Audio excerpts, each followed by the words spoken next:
Hey, I'm Dr. Brett, and we're back with Max Toulette, a professional soccer player. Good to have you back. Nice to be back, man. Awesome. So how long did you play professionally?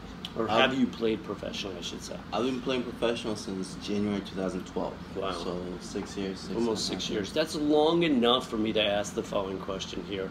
What advice would you give high school and college, people, athletes that want to be professionals? In any sport. You play professional soccer, but it could be any sport. Yeah, the number one advice I would have is seek the opportunities that come in your life. Mm-hmm. Because if I were to tell you what I did when I started turning pro, it would be outdated because that was 6 years ago. The culture is changing, the way that agents work, the way that coaches work, the way that everything works with social media now. Everything is becoming more on the internet. So you just always have to be hungry. You have to be ready and willing whenever an opportunity comes to take it and jump on it.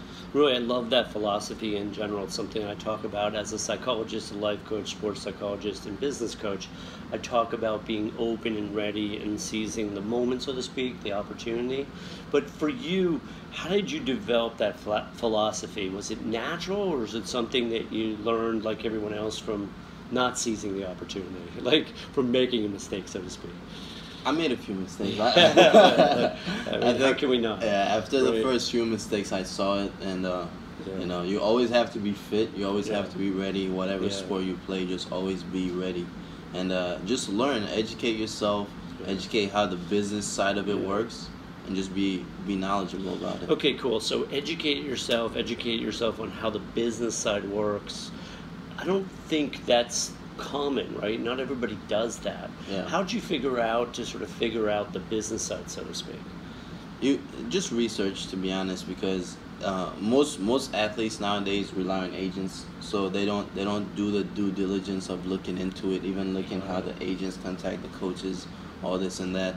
But you're capable of doing it yourself. The agent does it full time, so they know the ins and outs a little better and have more connections. But it's possible on the internet for you to learn and look into it and dig deep to find out how it works. Yeah, I mean, that's very interesting, right? Because a lot of times in life and business, we get led astray even by well-intentioned people. Sometimes if we don't trust our own instincts, our own judgment, we can get off path, so to speak. So just trusting an agent who might at times have a competing agenda could be problematic. Have you learned that lesson somewhere along the way? Yeah, I've definitely learned that lesson. Yeah. And it's a tough world. It's a tough world out there, especially the business world. Because in like 2 days ago, actually, in the NBA, I followed the NBA a little bit. Right. DeMar DeRozan, the franchise player for Toronto, just got traded to the Spurs, and Kawhi got traded to Toronto. Right. So if a franchise player in that big of a culture and that big of a market can get traded, it can happen to anybody. At the end of the day, it is a business. Whatever sport you go into, the teams that own your rights are trying to make money and are trying to win championships, and they will do what's best for them, just like the agents will do what's best for them. And I've come across myself and other teammates where they knew that the situation they were in wasn't the best, and they could go to another situation that would be better. But because the agents did not want to hurt their relationship with this coach, they wouldn't allow their so they weren't advising their athlete to do what's best for them. Yeah. So there was conflicting interests there, and that's tricky, isn't it? Yeah. And it's the same case, like you said, in business and life. Yeah. We all have our different agendas, and like you said, there's some good-hearted people that may mean well, but their actions and the way that it comes about ends up hurting you in life. Yeah, interesting. So again, what Max is advising here is really following your gut instincts, doing your research, doing your homework, not just trusting. I would imagine when you first get started, there's an element of naivete, probably in any sport, in any business, but that goes away pretty quick, doesn't it? Yeah, and if you educate yourself, that doesn't have to be there, because we could do, at any moment, we could do our own research. So if you know that you have the potential of going professional or becoming professional, just spend 10 minutes a day, 10 minutes a week. Yeah, 10 minutes. And over 4 weeks, that's 40 minutes, Over 6 weeks, that's an hour. And again, I love his natural wisdom. I mean, 10 minutes a day, I often say that, You know, when I teach people to meditate, I'm like 5 or 10 minutes a day. Practice mindfulness. Bring yourself back to the moment. Use your breath. I'm not asking you to climb Everest or learn Chinese. Is one of the things I say often. I'm just asking you to do a little bit each and every day, and that's a winning formula for life, right? For business, for life, for sports, and so on. But there's a question here that's a little bit deeper, and that's that sense of disillusionment that some athletes feel, you know, especially when they get to the semi-pro or professional levels, where you almost feel at times like a commodity. How do you handle that feeling like, you know, it's a business and you could be traded at any time, or you're really, you know, you could be replaced in a moment, you know, you get hurt and you're toast. You know, how do you handle that, you know, the conflicting emotions with that knowing or that realization that comes at times? I think the best way to handle that is to fully understand that we are commodities. If you die today, your job will replace you. Right. If you die today, the world goes on. Like, no, we try to think that we here now will always be, but we won't be. We're here for a moment in time, and the world will keep going. People before us in the 1800s thought they were going to live forever, and the world couldn't, you know? Time goes on, you know? We're just here for a moment, and we will go forward. So everybody around you, you know, we all use everybody at the end of the day. We're here talking, we're here discussing, but 20 years from now, 50 years from now, 100 years from now, we might not be here, you know? So things will always happen. We're working together, we have a relationship, we're always trying to get better. But at the end of the day, we are all commodities, honestly. Yeah, so that's tricky, right? Because at times you know, because I know, I'm starting to know you, right? And I know you have like a deep spirituality here.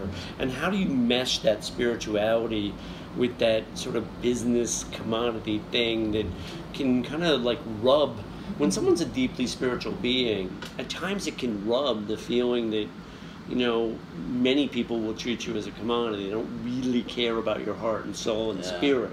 How do you blend the two? Because I know you're not giving up your spirituality just because you're treated like a commodity. So how do you figure out that balance for you? I'm still working on that. Okay.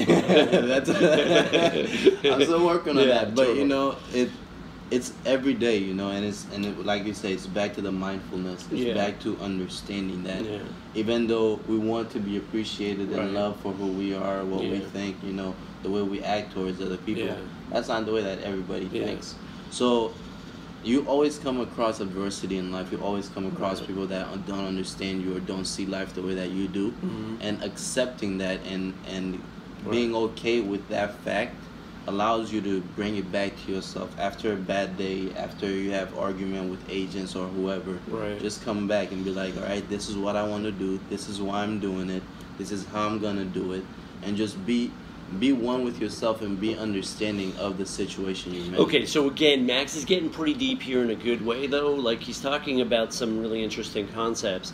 Self-acceptance and self-trust being two of those. Self-trust wasn't mentioned directly, but it's implied in what he's sharing right now. And self-acceptance and acceptance of others, these are sort of deeper, more spiritual concepts in the world of sports and life and business, aren't they? How do you develop self-acceptance and self-trust? I would say it is deeper when you sit down and think about it. Okay, that's sort of what we're doing. No, but we do it every day because you trust your teammates to do what they do. And you trust yourself to do what you do. So that is self-acceptance, because you accept that if I know you're terrible and you don't have a good right foot in soccer, because we've never played soccer. Totally. No, it's not my sport. I was a baseball player. So I'm a golfer. So if I know you don't have a left foot, I'm not going to pass it to your left foot.